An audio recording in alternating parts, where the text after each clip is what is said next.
Kenya Airways pilot strike continues. The airline was forced to cancel 75% of its flights on Monday.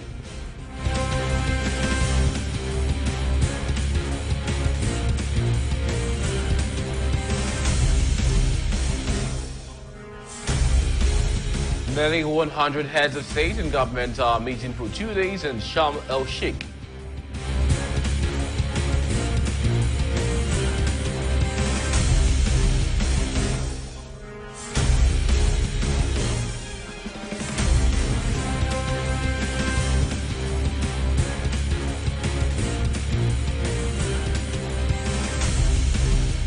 Tanzania on Monday held a special mass funeral for 19 victims of Sunday plane crash in Lake Victoria.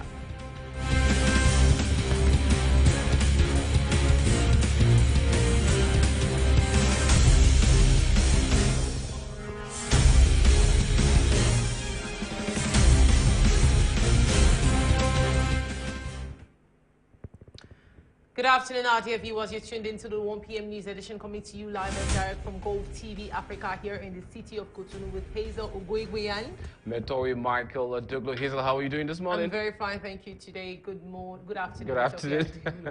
All right, now with the news starting from this. On the sidelines of the ongoing COP27 climate summit in Egypt, the president of the United Arab Emirates and Egypt witnessed the signing in of an agreement on Tuesday to develop one of the world's largest onshore wind projects in Egypt. Also, Seychelles President Hazel praised the Monday United Nations Climate Conference for including the key issues of loss and damage on its agenda.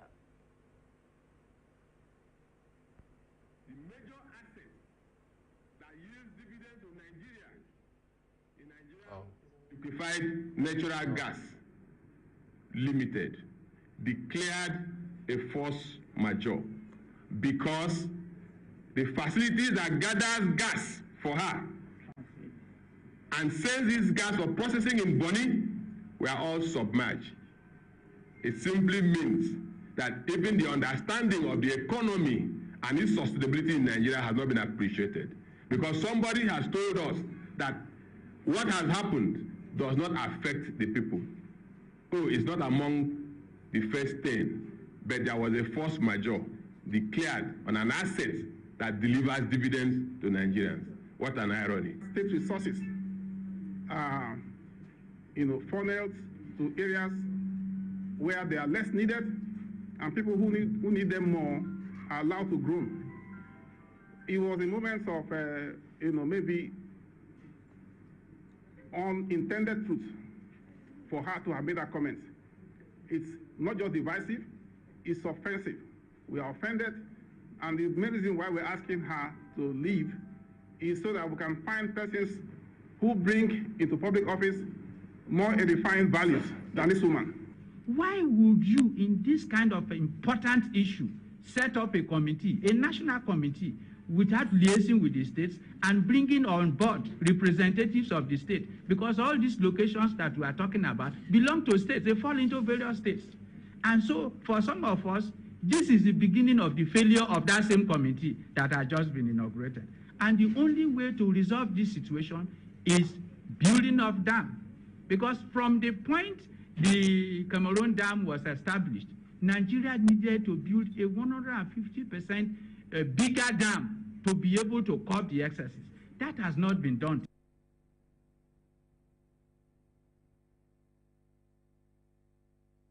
Now the story is coming in from the local territory. The traffic lights at the Marina Junction in Cotonou, like many in others in the city, are out of order. Now this has resulted in an increase in accidents, causing considerable discomfort to users who demand an immediate renovation of these traffic lights.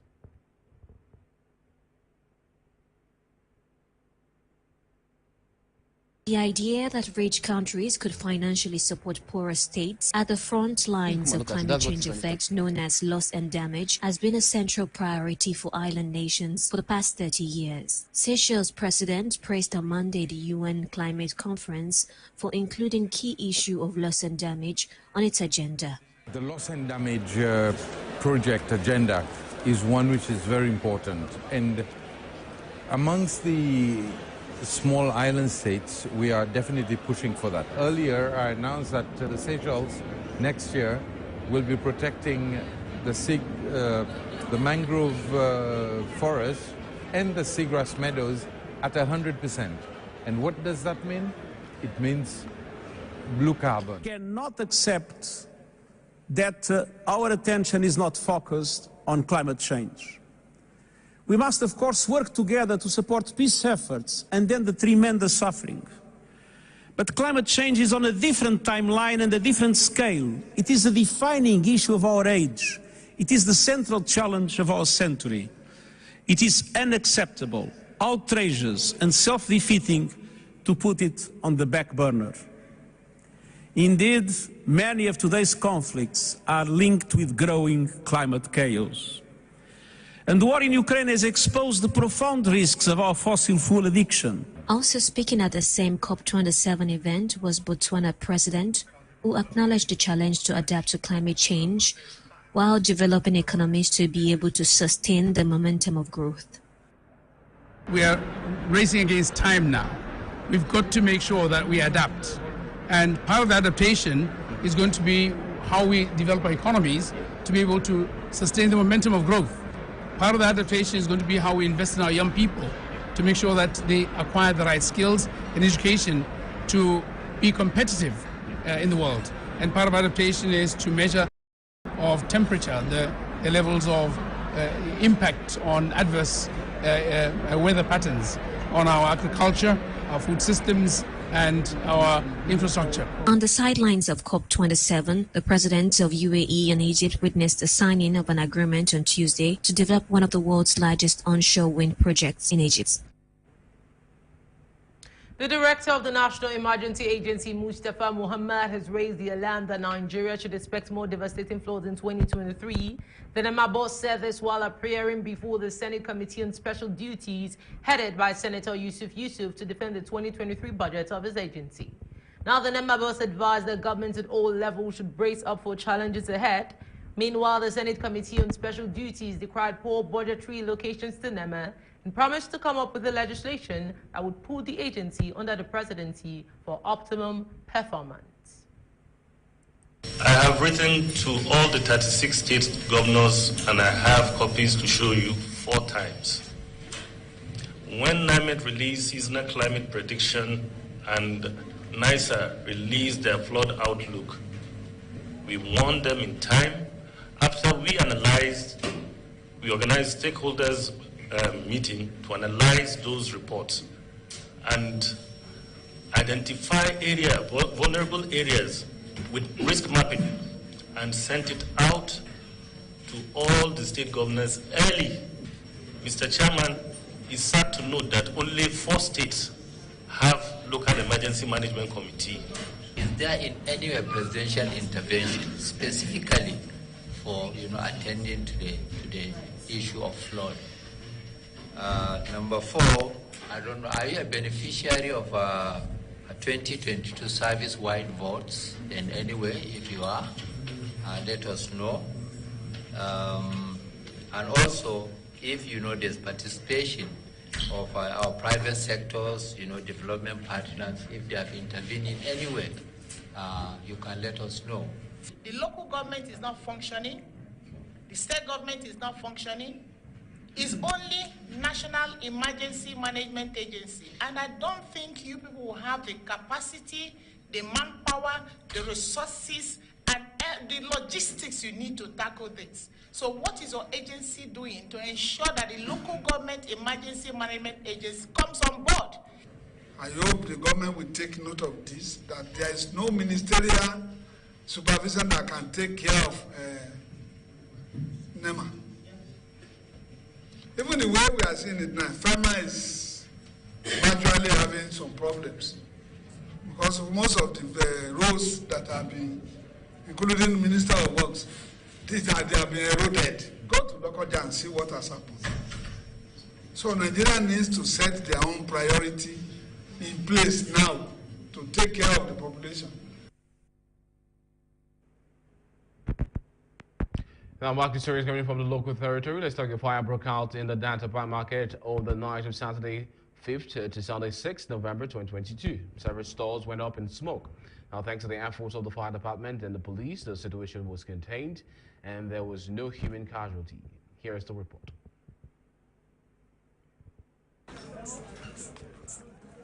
This is now a common situation at the Dantokpa market in Cotonou. This time around, it was at dawn on the plastic goods stands that the flames destroyed everything on their path, leaving behind burned stores and goods, as well as merchants who has lost everything overnight.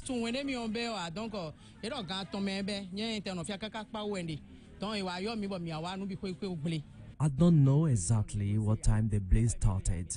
Well, I live in Pau, which is very far from here. By the time we were contacted and my arrival here, everything was already burnt. We could not retrieve anything. We mainly sell plastic items here. Plastic bowls, shoes and stuff like that were all burnt before we came.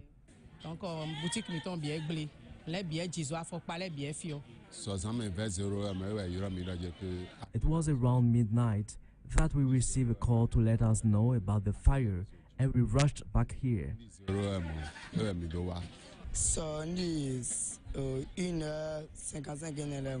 It is rather around 1:55 in the morning when I woke up to go to the bathroom that I noticed there was a fire which was ravaging some stores of the market. We spotted a cable that was melting due to the heat. That's when we started to smash some doors to try to save the merchant's item. But when the police showed up, they ordered us to wait for the fire department to arrive before we could do anything else.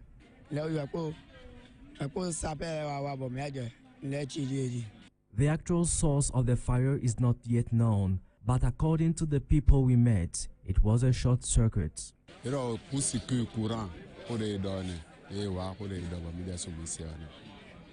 It seems that it's still a short circuit that will be the cause. That is what we were told anyway. Several stores have burnt, with many goods including plastic items, oil cans, and so forth. Frankly, we are as surprised as you, and we do not know why fires are so frequent in the Dantokpa market. But when we called the firemen, their reaction was not spontaneous. They took almost 3 hours before showing up. Perhaps if they had arrived earlier, the situation would not have been so dramatic.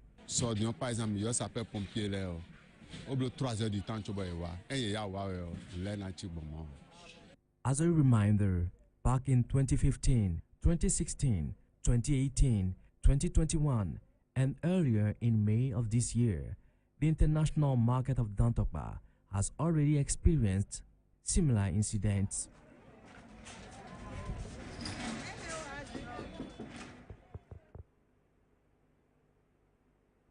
As the Kenya Airways pilot strike continues, the airline was forced to cancel 75% of its flights on Monday, leaving thousands of passengers stranded. Now, members of the Kenyan Pilots Association began their industrial action on Saturday, despite a court suspension order after it failed to reach an agreement in talks with the management on better working conditions for them. As the Kenyan Airways pilot strike continues, the airline was forced to cancel 75% of its flights on Monday, leaving thousands of passengers stranded. Members of the Kenyan Pilot Association began their industrial strike on Saturday, despite a court suspension order after it failed to reach an agreement in talks with management on better working conditions. Their demands include the company lifting a suspension of payments to the Staff Provident Fund and for salaries owed from the COVID-19 pandemic period to be paid. The cancellations of flights by Africa's second-largest airline is having a huge impact on travel across the continent. While some people have managed to find alternative flights, others have not been so lucky. The government of Kenya is doing nothing about it to make sure that people go back to their homes. There are people who have work to do, and now they are stuck there like 4 days. It's a long time, stated a South African. I'm here because I was supposed to go home today from Nairobi to Lagos. But due to the strike, they've postponed our flights to 4:30 a.m. tomorrow. Now I need to think about what I'm going to do tonight, and also the plans that I made back at home. Strike is exacerbating the woes of the troubled national carrier, which has been running at a loss for years despite the government pumping in millions of dollars to keep it afloat. It is also expected to have a negative impact on Kenya's exports, as the airline transports some 150 tons of fresh produce on average to Europe and the Middle East.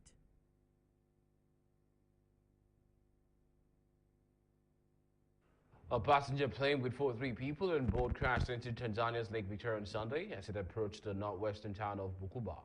The accident has been blamed on bad weather. The 3 people, including 39 passengers, the 2 pilots and 2 crew members, were on the flight from the economic capital of Dar es Salaam to Bukoba, a town on the shores of the lake, Africa's largest and the source of the Nile. A Tanzanian commercial flight operated by Precision Air crash landed in bad weather in Lake Victoria on Sunday, killing a number of people. The country's Prime Minister Kassim Majaliwa said officials believe all bodies have been recovered from the airplanes. The airline confirmed the death toll and amended the number of survivors down in an updated statement on Sunday evening. Precision Air extends its deepest sympathies to the families and friends of the passengers and crew involved in this tragic incident. The company will strive to provide them with information and whatsoever assistance they will require in their difficult time, the airline stated. The names of the passengers and crew on board the aircraft will not be released until all next of kin have been notified, the airline added. The flight, including 39 passengers and 4 crew members, had taken off from Tanzania's commercial capital of Dar es Salaam and was headed to the town of Bukoba before it plunged into Lake Victoria as it was preparing to land. Videos circulated on social media taken by onlookers on the shores of Lake Victoria show the aircraft submerged in water, with emergency responding coordinating rescue efforts from nearby boats. Precision Air CEO Patrick Mwari appeared visibly distressed while speaking to reporters in Dar es Salaam on Sunday. Mwari's voice broke and he had to pause to wipe away tears as he said the plane had departed around 6 a.m. local time and had been expected in the northwestern lakeside town of Bukoba at 8:30 a.m. But at 8:53 a.m., our Operation Control Center got a report that the aircraft had not arrived, he said in a televised statement. The accident is believed to have happened on the final approach to the airport, whose runway begins right next to Lake Victoria, Africa's largest freshwater lake. Local authorities suggested bad weather may have played a part in the accident, saying the area had been under heavy rainfall and strong winds at the particular time. The regional airline has opened a crisis management center and established information areas in Bukoba and Dar es Salaam to communicate with families of the passengers.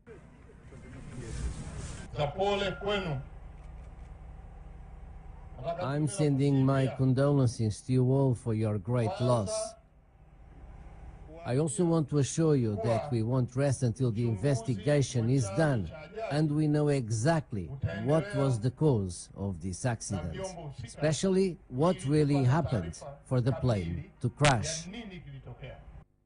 Social media videos showed the plane almost fully submerged with only the green and yellow livery on the aircraft still visible above the waterline. Following news on the crash, Tanzania's president took to social media to call for calm while rescuers worked at the site of a downed plane. Precision Air is a Tanzanian airline based out in Dar es Salaam. At least 26 people have been rescued and evacuated to a hospital. Tanzanian President Samia Suluhu Hassan expressed her condolence to those affected by the crash and asked people to remain calm while the rescue operations continue. Sunday's accident comes 5 years after 11 people were killed when a plane belonging to a safari company crashed in northern Tanzania.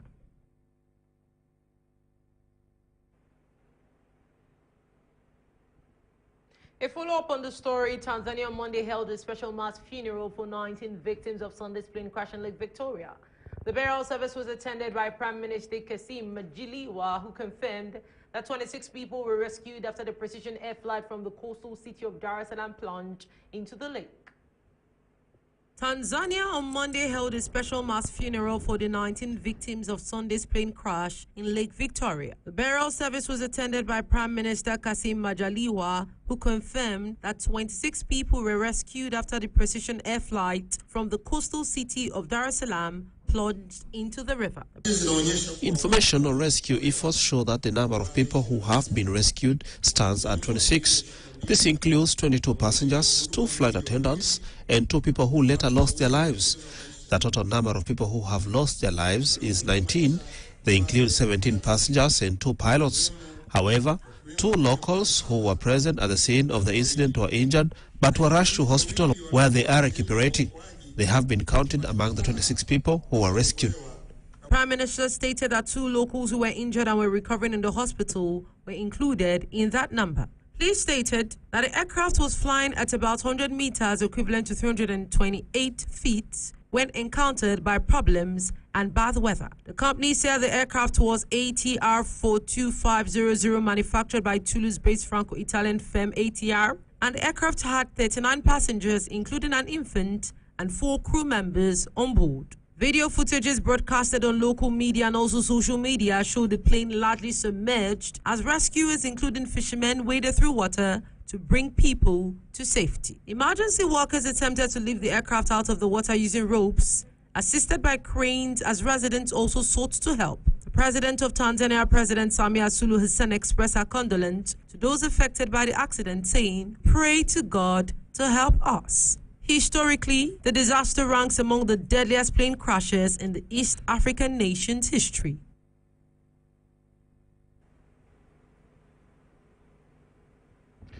The foreign minister from the DRC and Rwanda met in Angola, the Angola capital, for talks aimed at easing rising tensions between Kinshasa and Kigali. Tensions have been particularly high between Kinshasa and Kigali since the resurgence of the March 23 movement known as the M23 late last year. Foreign Minister from the Democratic Republic of Congo and Rwanda arrived at the Angolan presidency on Saturday for a first round of diplomatic talks amid rising tensions in the eastern DRC. The Angolan president, João Lourenço, was appointed by the African Union as a mediator for the talks between the DRC's Christopher Lutunda and Vincent Biruta from Rwanda. Tensions have been particularly high between Kinshasa and Kigali since the resurgence of the March 23 movement known as the M23 late last year. The former Tutsi rebellion group took up accusing Kinshasa of failing to respect the agreement on the demobilization of its fighters. Kinshasa accuses Rwanda of supporting this rebellion, a claim Kigali systematically denies. But the eastern DRC region has been plagued for nearly 3 decades by violence from armed groups, many of them born out of wars that occurred there in the wake of the 1994 Rwanda genocide. Efforts have already been made in Rwanda to try and normalize relations between the 2 neighbors in July. According to the United Nations, the fighting between the FARDC and the M23 has displaced some 50,000 people since the 20th of October, of whom 12,000 have taken refuge in Uganda.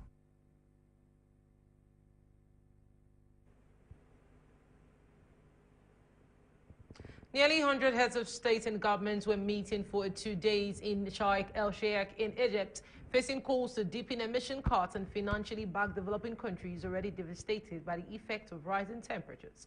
Now, a multitude of other crises, from Russia's war in Ukraine to soaring inflation and the lingering effects of the COVID-19 pandemic, has raised concerns that climate change will drop on the priority list of governments. Nearly 100 heads of state and government are meeting for 2 days in Sharm el-Sheikh, facing calls to deepen emission cuts and financially back developing countries already devastated by the effect of rising temperatures. A multitude of other crises, from Russia's war in Ukraine to soaring inflation and the lingering effects of the COVID pandemic, has raised concerns that climate change will drop on the priority list of governments. Nations worldwide are coping with increasingly intense natural disasters that have taken thousands of lives this year alone and cost billions of dollars, from devastating floods in Nigeria and Pakistan to droughts in the United States and Africa and unprecedented heat waves across 3 continents. Time is running out, and the end of the decisive decade is a few years away, and we must make use of it to resolve this battle in the way we want. It is time for action and implementation. There is no way to retreat or place for excuses, as missing the opportunity will waste the legacy for future generations of our children and grandchildren.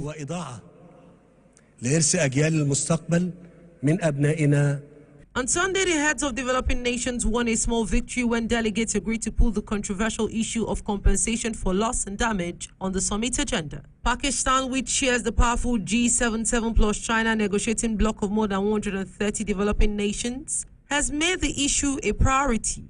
The United States and the European Union have dragged their feet for years on the proposal, fearing it would create an open-ended repatriation framework. Guterres said COP27 must agree on a clear time-bound roadmap for loss and damage that delivers effective institutional arrangements for financing. Rich nations will also be expected to set a timetable for the delivery of $100 billion per year. This is aimed at helping developing countries green their economies and build resilience against future climate change.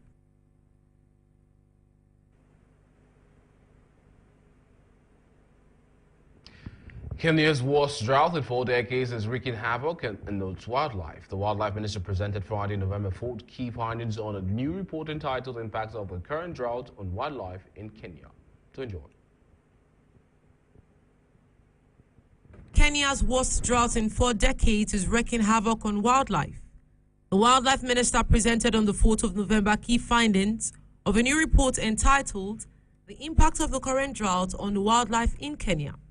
Sadly, the crisis has affected nearly half of the East African nation's 8 provinces, leaving humans and beasts very few food sources. Speaking at a press conference on Friday, the Tourism and Wildlife Minister gave details on the high mortality rate of wildlife.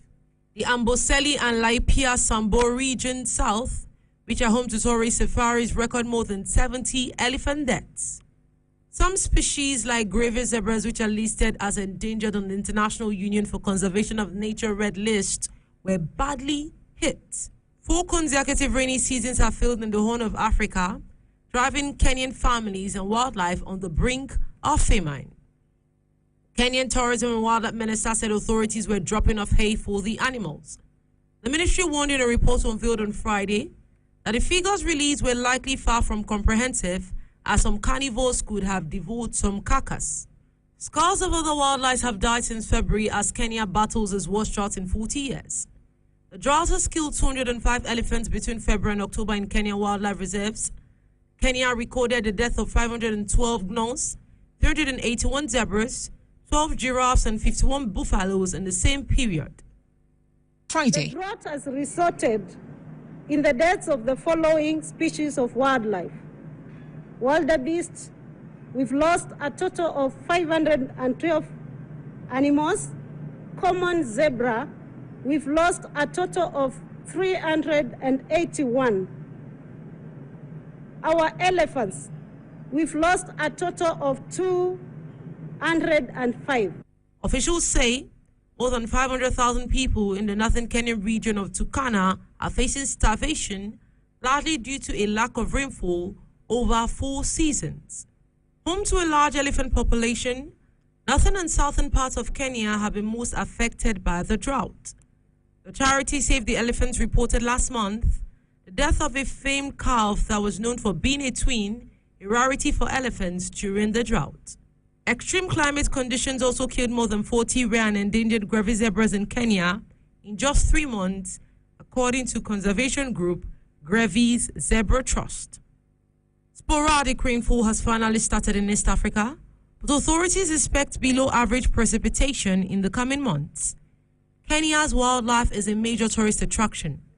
Tourism brings about 10% of the country's economic output and employs over 2 million people. Scientists say droughts are becoming more severe and long-lasting as a result of climate change, which is caused by the continued use of fossil fuels.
Well, welcome to the 1 p.m. English News on Golfe TV Africa. Now we head into the African newspaper review. Hazel, you ready?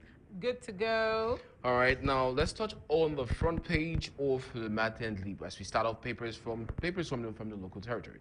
Now, the front page of the Matin Libre reveals the financial assassination impunity at Metohuey. Now, we know who Metohuey is. She was a big political player in the Republic of Benin here in the country. Passed during the past presidential elections, and of course a lot of stories have come up about how she tried to she ran into legal problems, and now she's in jail. Now the front page says the government hasn't found proof. That is on page 2 of the Matin Libre. We have a picture of Metohuey just right there. Now, looking at the top half of the paper, it says the big draw of games of Lotto games 5 over 9. Now, LBN has invited bettors, players to come from Plateau Poubert this Friday, so they can have a little bit of luck playing this Lotto. We have that on page 2 as well. So if you're interested in playing or in games and bettings, you can find out more about that on page 3. Also, Soglo Felicite Obasanjo, we have that on page 8. Now, the former president of the Federal Republic of Nigeria, Olusegun Obasanjo, was active in Ethiopia, and he helped bring about the peace between the Tigray, the TPLF, and the Ethiopian government, bringing them together, as is the duty of heads of states. Yeah, let me just quickly interject now. Talking about the role former president of Nigeria, Olusegun Obasanjo, has played in the peacekeeping mission in Ethiopia between the TPLF, as you rightly said. Now, Nigerians are actually clamoring. You know, there's going to be a new Naira bill. Yeah. Nigerians are actually clamoring that his face should actually be on the Naira bill, considering the fact that, and there was a previous conflict that he also intermediated in, and right now he's intermediating in Ethiopia. So they're actually clamoring that his face would be on the face of the new currency. So we are all eager to see the faces of the people that we placed on the new Naira bill. Yeah. So you feel Obasanjo will make for a very just your I'm indifferent on the people. Okay. I just feel the people on the new Naira bill should be people that have actually fought for Nigeria, people that have added value to Nigeria, you know, and it should be equally dispersed from the east to the west to the north and to the south. It should not be such that a particular ethnic group will feel non-included. Not included. Yeah. Well, I think PDP know all about non-inclusion right about now. All right, so yeah, I'm actually psyched to see the kind of faces, the kind of people that will pop up on the new Naira. And I feel Olusegun Obasanjo did do. No one is perfect, but in his time, he gave power back to the civilians, and he came back and he ran as a civilian, became president. In his time, Nigeria received massive change. He's popularly known for the introduction of the GSM to Nigeria. Yes, exactly. So yeah, it'll be good to see him and it'll be good while he's still alive, because a lot of people that appear on apart from the Queen of England, are dead. So yeah, it'll be good. That's good. So yeah, former president of the Republic of Benin has congratulated Obasanjo, his former counterpart, for his active intermediary in negotiating peace between the Tigrayan and the Ethiopian government. We're moving on from that. We head to the next paper of the edition as we touch on Le Matinal.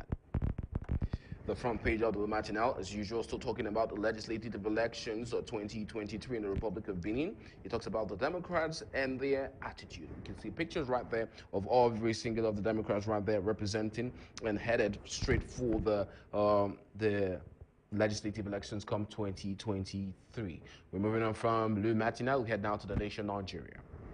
The front page of the Nation Nigeria reveals The front page of the Nation Nigeria reveals police affairs ministers or allocations as too small, can into court. Wike others take anti-Atiku battle to Bauchi governor. G5 governors to meet Bala Mohammed today. Atiku hosts governor in Abuja. You have do I continue? No, let's talk about the police talking about what you're collecting. The police affairs minister's allocation is too small. I just think it should not just be, we shouldn't streamline it to just the police affairs minister. I think it's all about the security sector in Nigeria, starting from the police, because in Nigeria, the police are actually the least paid when you're talking about the hierarchy of military, the Navy, so even worse than civil servant teachers? Well, it depends on depends on your grade, but you know, a whole lot of reforms needs to be put in the police security arm, because when the police are well paid, then they will actually they'll feel an obligation to Nigeria rather than just picking on Nigerians and exploiting and extorting them. That's my opinion. Though there are some people that corruption flows in their blood, no matter how much money they earn, they will still be tools. I think generally when there's an equilibrium in the amount of money they pay, it will really, really give them that mindset that it is their duty to serve and protect Nigerian citizens. I agree with you. Also, looking at the middle half of the paper, says marketers take upward review of petrol pump price, and then PCL stock down by 5.48 million liters amid scarcity. That's the question. Why is there full scarcity in Nigeria? Nigeria is a country that has petrol in the south. We take our petrol, we take the scarce oil and then crude oil, and then we export it out and they export it in back to us. You know, be wondering, this is just, to me, it's a vicious cycle that we could nip this in the bud ASAP. Make sure we have working refineries in different parts. Rather than sending it out, people, they import it back to us. We pay exorbitant prices. Money is flowing in the hands of a full bourgeoisie, and at the end of the day, the Nigerian populace is suffering. Why not make sure our refineries are working? If we know we don't have the technical know-how to make the refineries work, why not partner? The last time you were talking about partnership, partner with people that have made this work. You know, if they are Ethiopians, if they are Americans, if they are Chinese, if they are, you know, people from the United Kingdom, partner with them and make sure they come in, refineries are working, put the right mechanism in the refineries to make sure that we know what it takes to make this refinery work. And let's stop giving our money to other people. It's tragic. It's really tragic. Also, still on the nation, Nigeria, looking at the new Naira notes, the bank gets 52 billion Naira cash deposits in 2 weeks. Whoa! Oh my God! So that is to say, in 2 weeks, people have deposited 52 just billion imagine Naira the pump cash. in the Nigerian economy. That's cash. 52 billion just stashed up. I'm sure some people would have buried it in their farm. Some people would have put it in stock away. So some people many would have different put ways. it in. Oh my God! So many money hidden in clothes, in couches, couches, in beds. Oh my. So now all that money is 52 billion. Going back to and it's going to keep doubling as the days go by. As the day goes by, yeah. So we can say by the time it's January, by the time it's December, this could have climbed up to maybe 100 billion. Cash. Because people are going to be looking this for was ways. Cash. Yeah, people are going to look for crazy. means of how to break it apart. Because I'm sure a lot of them because it will be suspicious. It's like, suspicious. Where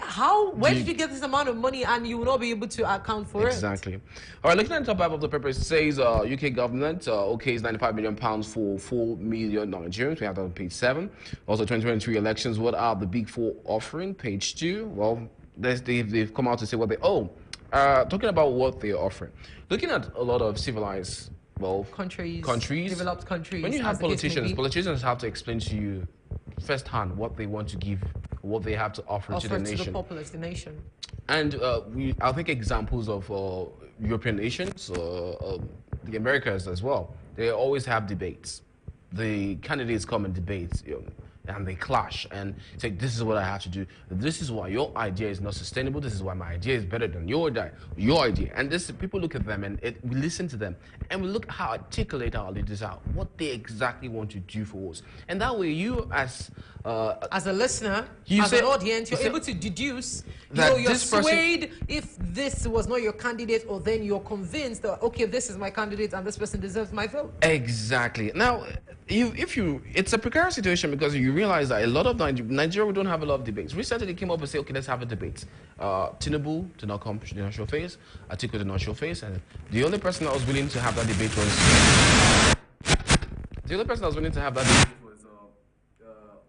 Peter Obi. Now, the question remains, why are they hiding behind their PRs? Can they not come out and tell Nigerians exactly what they want to offer Nigerians? Why is Bola Tinubu afraid of having a debate? These are just the rhetorical questions we keep asking. Do you understand? Talking about the fact that in Nigeria, debate should be something that is very, very important in every democratic country. It should not just be something that at the end of the day, you just streamline to one set of people. But debate is very important because it gives the people an opportunity to glimpse into the mindset of the populace. It gives the people an opportunity to understand that, okay, this is what this particular candidate has to offer. This is what this particular candidate has to offer. This is what this particular particular candidate is bringing to the table. You don't understand, because if somebody doesn't come out to give his manifesto, so why should you vote for the person? So debate is a topic that, to me, I just feel that it should be mandatory that when the election period is drawing close, every single candidate is mandated to debate and give people a glimpse into their mindsets and their ideologies. Exactly. Without that, people do not understand you. You guys are just running a PR campaign and then using your political parties to drag in people. And these people, a lot of people come, they do not even understand what you have to offer. A lot of them are going to vote for Tinubu, not understanding Tinubu's mandate, not understanding what Tinubu might be offering might be against you. Say, for example, picking the LGBTQ. Say you're an LGBT, you're in the LGBTQ community, and Tinubu is against the LGBTQ. Because Tinubu hasn't come out to express himself and say, this is what I'm against the LGBTQ. You go and support Tinubu, then you get into, you vote in Tinubu gets into office, and then he now goes and writes on a legislation that says that it's against the LGBTQ. This is exactly the kind of problems another thing that also bedevils Nigeria is tribalism. You know, tribalism is a cankerworm that has eaten deep into the rubrics and the fabrics of the Nigerian nation. Now you have a whole lot of people clamoring for Tinubu because he's from he's a Yoruba person. You have people clamoring for Atiku because he's a Northerner. You have people even clamoring for Peter Obi because he's an Igbo person. But democracy has gone beyond somebody's tribe or where somebody comes from. It should go beyond that and go to the person's intellect. What is the person's, what's the person's curriculum vitae? What has the person done? What has the person achieved? How can we Nigeria benefit from this person's wealth of experience? And that is not what it has been so far. Sorry to say. Now, moving on from that, our time is coming to an end, so I'll just rush through this to the Punch Nigeria. The front page of the Punch Nigeria reveals COP27, the federal government eyes 400 billion for energy transition plan. Page 26, that's admirable. Also waits court ruling on half pay. Page 10, we talked about it yesterday. Nigeria 16 countries to fight money laundering and terrorism. Page 18, Buhari. Also, NYC asks members to promote unity and nation building. We have that on page 48. Chidema Foster's father lied about Ataga's death, the police have said. We have that on page 4. Hush Puppy jailed 11 years despite wife Imam's pleas. We have that on page 4 and 5. Celestial Church members, mob punch man and police probe attack. We have that also on page 4 and 5. Moving on from the Punch Nigeria, head now to the Daily Guide. The front page of the Daily Guide reveals redeem 100 billion cedis climate change pledge. We have that on page 3. Now to develop economies. Okay, MPs request stock pressure to downsize government. Bobby floors Mahama in latest polls. We have on page 6. Moving on from the Daily Guide, Ghana, we head to the next paper of the edition as we touch on the New Vision Uganda.